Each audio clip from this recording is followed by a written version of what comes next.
আজকে আর দুনিয়াতে নাই। এই পৃথিবী ছেড়ে জালিমের চক্রান্ত এবং ষড়যন্ত্রে এই পৃথিবী ছেড়ে তিনি তার মহান রবের দরবারে চলে গিয়েছেন। আল্লামা সাইদী সাহেব যদি থাকতেন, আজকে তো বক্তা নয়, শ্রোতার আসনে আমরা বসে থাকতাম। আল্লাহ তাআলা এই বাংলাদেশে আলেম ছিলেন, অনেক আলেম। সাইদী সাহেব হুজুর রাহিমাহুল্লাহ তাআলা থেকে অনেক বড় বড় সৈয়দ কিতাবী আলেম ছিল, আলহামদুলিল্লাহ। কিন্তু সাইদী সাহেব পৃথিবী একজন ছিলেন পৃথিবীতে যিনি তাফসীরুল কোরআন বিল কোরআন, কোরআন দিয়ে আল্লাহর কোরআনকে উপস্থাপন করেছেন। আল্লাহ তাআলা তাফসীরের যেই নতুন ধারা তিনি জাতির সামনে উপস্থাপন করেন, আমাদের মতো ছাত্রদেরকে যিনি শিক্ষা দিয়েছেন, আজকে তার ধারাবাহিকতায় আমরাও, আগের দিনে আমাদের মুরব্বীরা কোরআনের তাফসীর করতেন, বিভিন্ন শের আশআরগুলি পড়তেন। এগুলো দোষণীয় নয়, বিভিন্ন শের আশআর পড়তেন, কিন্তু কোরআনের তাফসীর কোরআন দিয়ে হতো না বললেই চলে। মরহুম সাইদী সাহেব এই সমাজ কল্যাণ পরিষদের মাহফিলে কোরআনুল কারীমের 1 রুকু 2 রুকুর ব্যাখ্যা করতে গিয়ে শত শত আয়াত ব্যাখ্যা হিসাবে নিয়ে আসতেন। সত্যি এটা ছিল একটা অনুকরণীয় বিষয়। আল্লাহ তাআলা সমাজ কল্যাণ পরিষদের যারা চলে গেছেন আপনার দরবারে, যারা এখনো বেঁচে আছেন, এই মাহফিলের আয়োজন করেছেন, মরহুম আল্লামা সাইদী সাহেব সহ জান্নাতের ভিতরে আমাদের মতো পাপী গুনাহগারদেরকে একটা তাফসীরের আয়োজন করে সেখানের শ্রোতা হওয়ার তৌফিক দান করুন। আল্লাহ তাআলা আমাদের সকলকে কবুল করুন। সম্মানিত শ্রোতা মণ্ডলী, আজকে আমি আপনাদের সামনে ওই সকল লোকদের আলোচনা করতে চাই আল্লাহ তাআলা যাদেরকে ভালোবাসেন। আল্লাহ তাআলা যাদেরকে ভালোবাসেন, আল্লাহর ভালোবাসার লোক কারা, সেই লোকগুলোকে নিয়ে আলোচনা করতে চাই। মুমিনের জীবনের সব থেকে কাঙ্ক্ষিত হলো আল্লাহর ভালোবাসা পাওয়া। মুমিনের জীবনের চাওয়া পাওয়াই হলো আল্লাহর ভালোবাসা।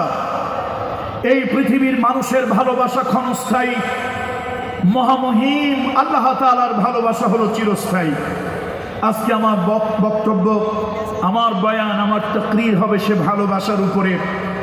14ই ফেব্রুয়ারি ভ্যালেন্টাইন্স ডের ভালোবাসা নয়, মরহুম আল্লামা সাইদী সাহেব হুজুর যাকে বলেছিলেন বিশ্ব বেহায়া দিবস, সেই বিশ্ব বেহায়া দিবসের ভালোবাসা নয়। এমন এক ভালোবাসা যে ভালোবাসায় আল্লাহকে পাওয়া যায়। মাল্লাহুল মাওলা ফালাহুল কুল, মান কানা লিল্লাহি কানা আল্লাহু লাহু। আল্লাহ যদি কারো হয়ে যায়, সব তার হয়ে যায়। সুতরাং আল্লাহ বান্দাকে ভালোবাসেন, সেই কাজগুলো নিয়ে আজকে আমাদের আলোচনা। যখন আল্লাহ তাআলা কোনো বান্দাকে ভালোবাসেন, ইন্নাল্লাহা ইযা আহাব্বা আবদান দাআ জিবরিল ফাকালা ইন্নী উহিব্বু ফুলানান ফাআহবিবহু।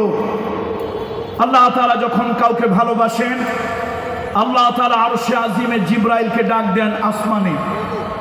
আরশে আজিম থেকে জিবরাইলকে ডাক দেন, জিবরাইল আমি অমুককে ভালোবাসি, তুমিও তাকে ভালোবাসো।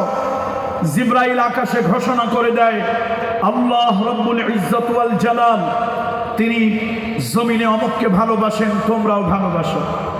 সেই ভালোবাসা কাদেরকে আল্লাহ তাআলা ভালোবাসেন? কালামুল্লাহ শরীফের 8 শ্রেণীর লোকদেরকে আল্লাহ তাআলা ভালোবাসেন। আমরা সেই ভালোবাসার কথাগুলো আজকে আপনাদের সামনে তুলে ধরব। আল্লাহ তাআলা যাদেরকে ভালোবাসেন তাদের ভিতরে প্রথম হলো যারা নাকি মুত্তাকি, যারা নাকি তাকওয়া অবলম্বন করে, পরহেজগারি অবলম্বন করে, সেই মুত্তাকিদেরকে আল্লাহ তাআলা ভালোবাসেন।